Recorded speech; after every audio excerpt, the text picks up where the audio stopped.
Way back in the spring of 1990, 10-year-old me was given a $5 allowance. In search of something to spend my money on, I came upon something fantastic at my local convenience store newsstand. It was then that I started a lifelong obsession with the gold standard of sequential art, the comic book. Now, as an old man, I have decided to open up some old boxes and dig into my comic book collection. I decided it's time for me to review and analyze the illustrations and artists that made me comics crazy.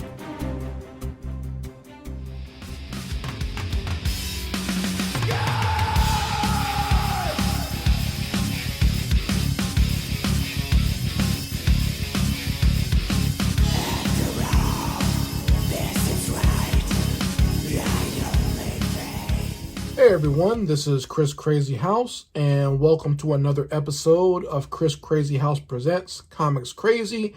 And we are at the finale of this 3-part Wolverine miniseries called Blood and Claws.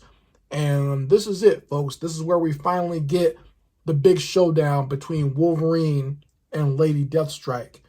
And we're going to take a look at the cover here. Amazing cover, done by both Mark Silvestri and Dan Green doing the inks, and kind of a reverse of the very first cover that we got. So when we see the very first cover of this story, we got Lady Deathstrike kind of jumping at Wolverine and Puck, and Wolverine looks like he's actually trying to run away and get away from Lady Deathstrike. But Lady Deathstrike is looking very fearsome, very scary in that very first cover image. And this one, we got the reverse. And we got Wolverine jumping at Lady Deathstrike, but she's not running away. She's ready for the Rumble. Okay? Now, I always wondered why, this cover was actually blue. Like, I was expecting, I would expect like this, the savagery of this cover of these two fighting. I would expect the background to be red, kind of like this one. And maybe this cover be blue. But when you think about it, there's a lot of warm colors with both the yellow and the brown in Wolverine's costume. And you got Lady Deathstrike. She has a lot of red in her clothing, and she also has like the brown. So in order to get these characters to stand out a little more, because they want these two to be the focus, they made the background blue. Which, like I said, don't have a problem with that. I used to wonder that, but as an artist, as I got older, I realized why they chose the colors that they chose. But an amazing cover. Once again, you got Wolverine jumping at Lady Deathstrike. His claws are kind of covering his name on the front cover, and there's no background at all. It's all concentrating on these two figures. So this might have actually been an easy cover for Mark Silvestri to draw. You even see a lot of it is in semi-shadow and silhouette, but it's very effective. We get the idea of how savage this fight is going to be by how many rips and tears are in their clothes. Like, I used to wonder as a child back then, like, how does Wolverine, like, who's his tailor? Like, who sews his clothes? Because, like, it seemed like in every issue when Wolverine got into a fight, his clothes would be ripped up. Like, that's like part of his MO. Like, his clothes got ripped even more than the Hulk's back then. And we all know the Hulk likes to bust out of his clothes, but every fight Wolverine got into, his clothes would be all ripped up. Like, that was like all part of his character back then. I guess it just made him look cooler and more rugged at the time. But, all jokes aside, extremely cool cover. Like, who doesn't like to see Wolverine jumping at his enemies, claws out, ready to go to battle? And this time he's fighting someone who can meet him claw for claw and can use just as much violence as he can with fighting Lady Deathstrike. So let's open this up and get to the last part of Blood and Claws. And this is the issue where we're going to get a lot of the blood and the claws right in here. And it opens up right on the splash page. We left off with Wolverine fighting these Nazi and fascist soldiers in Spain. and he's doing some serious damage to them right now, but they're also doing some damage to him. The difference is he has a healing factor. He doesn't have to fall back or be hurt. Okay, so they're shooting at him, stabbing him with bayonets and everything else, but to no effect. And Wolverine is still slicing through them with his adamantium claws. So very well done with showcasing the violence. Once again, they couldn't get too gory with it because of the comics code back then, but still a great way to showcase violence and keep it cool and keep it kind of like almost, I guess you could say, PG-13 as far as the action goes. And Wolverine can tell that all these guys are screaming at him in different languages, but he says he can't hear them because he's too busy doing the work and howling himself while he's cutting these guys up. So as he's doing all that, we see a great shot, extreme close-up of Wolverine in he's not really in a berserker mode yet, but he's more animalistic at this point. Once again, once he puts on his costume, puts on the mask, he stops being Logan at this point, and he's more of an animal, just kind of fighting to survive, and that's the way he fights. Now, our heroes are still trying to get Puck to the hospital and making sure that, you know, they honor Wolverine's sacrifice, because they just feel, they don't know he's a mutant, they don't know he has a healing factor, so they just assume he's going to die, but they want to honor his sacrifice by making sure they get his friend to the hospital. And we cut back to the action of Wolverine fighting the very last of these soldiers. And once again, done in silhouette, but still looks extremely cool. So as a kid, I didn't know that one of the reasons they did a lot of these tricks with the silhouettes and showcasing the violence was to kind of get around the comics code. I just thought it looked very cool. And, you know, Wolverine is one of those characters who has a very distinct silhouette. So it's easy to draw him in this way and still understand the action and know who's doing what. Okay? So the soldier runs at him, and Logan just completely slashes not just the soldier, but his gun completely in half. And we see Wolverine being the last man standing amongst all the corpses of these soldiers. Very cool silhouette. Like, this would be a cool poster if you had it enlarged, of Wolverine kind of just standing there and all the bodies kind of strewn around him. Now Logan at this point notices he gets another scent. He says he catches a whiff of lotus blossom and eucalyptus. He knows that's Deathstrike. So he knows her scent very well. And he's calling her out, saying, let's get this over with. Now the Nazi general, Schlachter, he's wondering what in the hell is going on. Why did he agree to work with this woman? He doesn't really believe her story of this whole adamantium skeleton and the fact that he's dealing with all this crazy stuff and all his men are getting killed. He feels like he's been taken on a wild goose chase. But then all of a sudden he notices that Lady Deathstrike is actually climbing up the sheer side of a mountain and being able to hold on without, you know, any ropes or anything like that. So he said maybe there is some truth to her story, the fact that she has these kind of inhuman abilities to kind of cling to walls like this. And we find out that this is what Deathstrike is up to. She's climbed up the side of this mountain in order to ambush Wolverine. She knows that Wolverine is great at grabbing scents because he can't see with all the smoke from the explosions as well as the heavy fog in the area. So he's relying on his sense of smell and hearing. So she's using this opportunity to get away from his scent and jump on him from above. And right when she does that, the time vortex comes back again. And we see it starting to swirl. And as it does so, Wolverine sees the shadow of Deathstrike coming down on him. And that's when he notices her coming directly at him.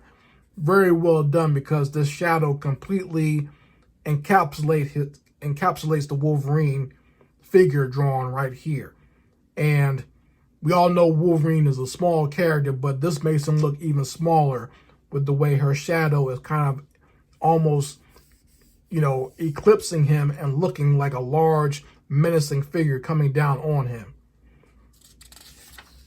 And we get one of the best splash pages from this era of Deathstrike jumping down on Logan and getting ready to fight him with her claws, looking extremely menacing with the redness of her claws and her nails sticking out and her coming down on Wolverine. So just like the cover, if we can go back and just take a quick look at it, no background at all, okay? They opted to take out the background and just concentrate on the figures. Same thing here. We get a little bit of the ground like we do on the cover, but mostly what we're focusing on is the action of one character facing the other. And this is almost very similar to the cover in the way it's drawn, but it's like in reverse. We got on the cover is Wolverine jumping at Deathstrike. Inside, we got Deathstrike jumping on Wolverine. So it's basically the same panel, but almost kind of like in reverse. But well done with the splash page. I just love the way that she's drawn, because she looks like a complete psychopath jumping at him and then looking even crazier with her cybernetic parts showing and the elongation of her fingers and her nails. Very scary in this scene. So we are right into the action of Wolverine versus Lady Deathstrike, and we get a master's class on how to craft comic book action. And I talked about this a little bit when I showcased that classic issue of Spider-Man with the death of Captain Stacy, and we had Spider-Man fighting Dr. Octopus. They do the same technique here, where we use a wide shot to show kind of like establishing where the characters are and maybe what's going on in the background. We see the time vortex kind of going in the background here. We see the other dead soldiers and some of their equipment laying there, and we see Deathstrike and Wolverine kind of fighting full body. We can see their whole body in there. And then in the middle of the action, we get extreme close-ups of both of them. Okay? We get an extreme close-up and see the danger that Wolverine is in, how Lady Deathstrike has her entire hand around his head, and Wolverine has his hand on her face trying to hold her back and position her for a claw strike. And then we zoom back out to get more full body action here of Wolverine taking a slash at her and actually knocking her outside the panel. So very well done as far as the crafting of the action, where we get an establishing shot, we get extreme close-ups, and then we get more full body action at the end. So you always kind of want to switch back and forth when crafting your action scenes for your own comic book, and this is a great showcase of how that's done. Getting in there even more, Lady Deathstrike, after getting swiped with Wolverine's claws, she gives him a swipe of her own, slashing him across his chest and having him fling across the panel. We see he's actually kind of breaking out of the panel structure there, and as she's coming towards him, full speed, going to gore him with her claws, Wolverine does the smart thing and gives her a headbutt with his adamantium lace skull, breaking her face. Now, she's obviously a cyborg, so she won't be too hurt by this, but, you know, this is just enough to stop her fury and stun her by giving her this extreme headbutt. And I love this action. I love the fact that Wolverine was smart enough not to just use the claws, but he gave her a headbutt, and then you see the silhouette here of him giving her a side kick and kicking her down the hill. And as she lands in front of this half-track tank, and it runs over her arm. So now she's really, really messed up. Now, luckily, she's a cyborg, but she winds up losing her arm due to this tank running her over. And this is just great action. Like, if this were an actual movie, I could see it playing in my head. So Mark Silvestri and Dan Green do a great job of crafting this action because it's very cinematic in the way it's done. There are beats to this fight sequence. There's choreography. There is continuity to it as well. So now for the rest of this fight, not only are Wolverine's clothes ripped up, but we are starting to see that Lady Deathstrike is going to be fighting without an arm. And she's so pissed off that she winds up just completely tearing into the tank and ripping the half track and the wheels completely off. And she winds up stabbing the commander of the Nazi group, Schlachter. She takes her fingers and runs them right through him. And once again, to try to make sure that the shot is not too gory, we just get, his back in silhouette, and we can see her claws going through his body. And she rips through him, picks him up, and slams him on the ground. Now, this has really whipped up the time vortex because, when she killed that bird before in the last issue, we saw that the time vortex started to whip up. Now, Lady Deathstrike has killed an actual person from back in the past. And this is starting to mess with the time continuum because she's starting to kill people who should not be dying at this time.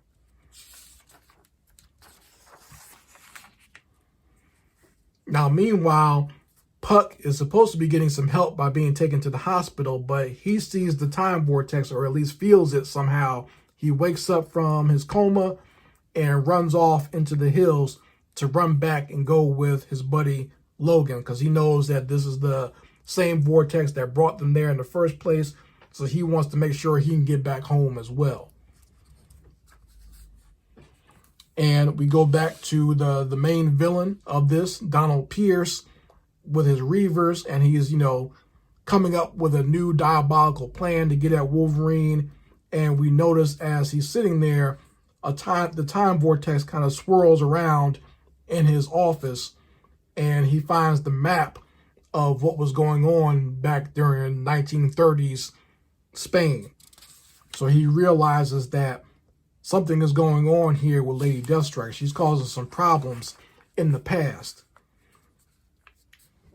And here's Lady Deathstrike. She stabbed this Nazi officer through his chest, and Wolverine's asking her, like, let's don't worry about him. You need to worry about me, basically. And he said, let's get this hockey match into the last period. Now, Lady Deathstrike is extremely emotional. She gets pissed off very easily. And apparently Wolverine is one of the people that gets under her skin the most. So she jumps at him, one arm, and Wolverine unleashes his claws to get back into the fight. And this is where we realize that what Deathstrike just did is causing some issues with the time stream. And since this guy dies, he wasn't supposed to die until 6 years later during World War II. And Donald Pierce is actually worried that the fact that she's killing people back then in the past is going to cause some ripples and a butterfly effect within the time stream. So Deathstrike and Wolverine are locked in combat. They get sucked up by the time vortex. And as they're getting sucked up, the character of Puck gets sucked up in there as well. So this vortex does not take them immediately back to the present. It kind of drops them off on certain spots on the way that is very important to their history.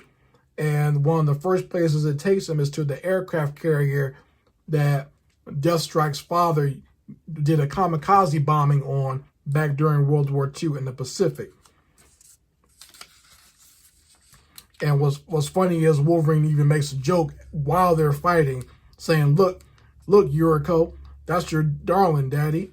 And that's the crash that barbecued his face. So we all know that Lady Deathstrike's father is, he's deformed from this crash. And Wolverine is basically making jokes about it. And that's pissed off Deathstrike even more. She says, I'll tear out your heart for that.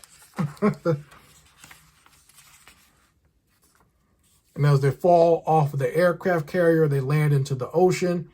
And then they realize that the time vortex has actually taken them to the tank that was used in the creation of Lady Deathstrike. So now they're literally inside the tank where she was made.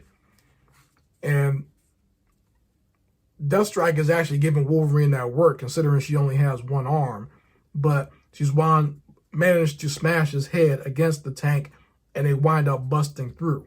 Now, I enjoy this panel a lot. This shows the brutality of the fight that they're having here. The fact that she's able to smash his head against the tank, and we get kind of like a great perspective of Wolverine's face being smushed against the glass and seeing the glass break. You know, this is very dynamic, very well done with both the inks and the colors to make sure we get the effect of them busting through this water tank.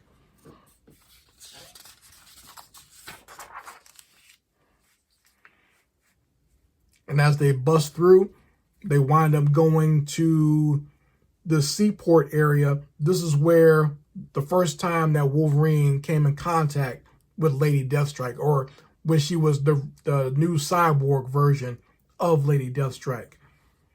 And we see Puck go back to his smaller self now that he's back more in the present, and he's trying his best to keep up with both Wolverine and Deathstrike. So I mentioned in my other review of Marc Silvestri's work, he's great at drawing characters tumbling and fighting and talking at the same time. We saw it in his X-Men versus Avengers book, and we're seeing it here in his Wolverine book where Wolverine's fighting Lady Deathstrike. I mean, we see the violence of them tumbling through the snow, them flying through a fence.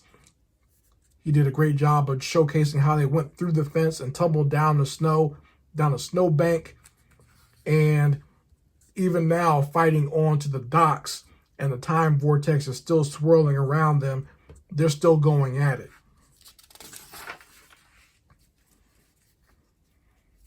So right here, we see Lady Deathstrike has slashed Wolverine's face, and they make sure to add some dialogue to let you know just what it feels like.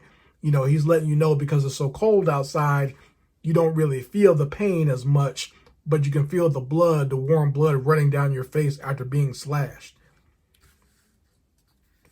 And as they're fighting on the docks, they wind up going off the side and back into the water.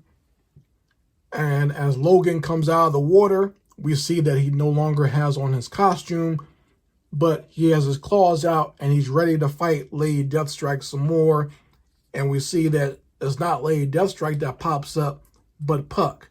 And they're back in Vancouver Harbor. And what's interesting is what Puck has realized, he feels like they just tipped over the boat and fell into the water. He doesn't remember all that had just happened, okay? He feels like their boat just capsized and they fell into the water. And, you know, what just happened as far as them going back in time, he doesn't remember most of that just now, okay? So the time vortex has some very weird effects on both of them. Now, Wolverine remembers everything that just happened, but to Puck, it seems like they only just fell into the water and popped back out. And Wolverine's asking him, he's like, you don't remember what happened with being in, you know, the Spanish Civil War and, you know, hanging out with Ernest Hemingway and Inez? And Puck says, yeah, I remember all that, but I know you weren't there, so I don't know how you remember it. And, you know, Puck is talking about it. He finds his old picture from back in the day. And this time he looks at it and Wolverine is there.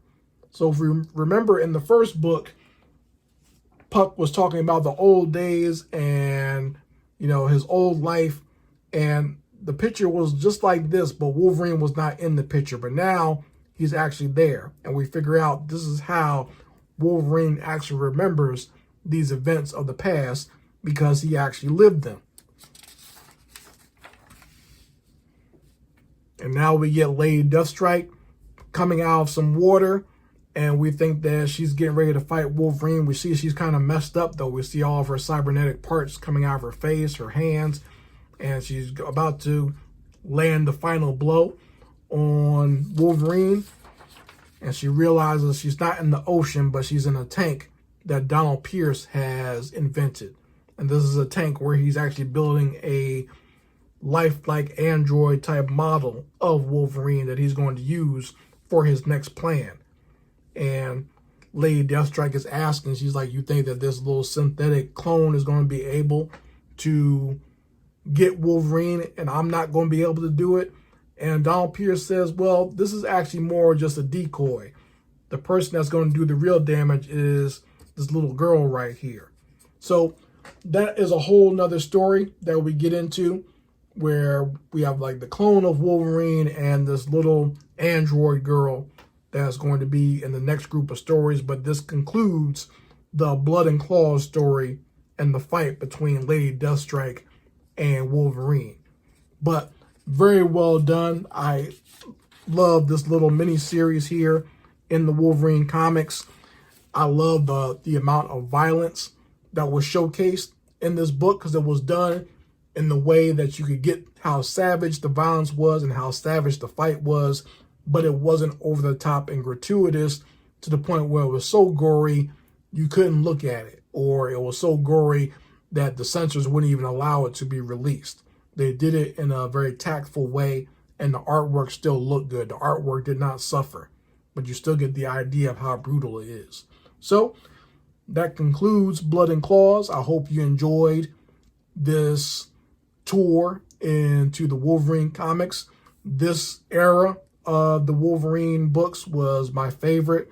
Seeing Marc Silvestri develop his skills and drawing Wolverine books and Larry Hama's stories. Very well done work at this time, and some of my favorite work by Marc Silvestri in all of his comic book career. So you folks can let me know how you feel about it in the comments section. I very much like to hear what you folks think of these Wolverine books and this review of Blood and Claws Part 3. And you can go ahead and like this video if you enjoyed it. Go ahead and subscribe to this channel, and go ahead and let me know in the comments section what you enjoyed about this review the most, and maybe what books from this time period you might like to see later on in an episode of Chris Crazy House Presents Comics Crazy. All right, so go ahead and share this with anyone that you know enjoys these classic comic books and these reviews, and I'll be back with more Chris Crazy House Presents Comics Crazy. Anyway, folks, Chris Crazy House signing out. Peace.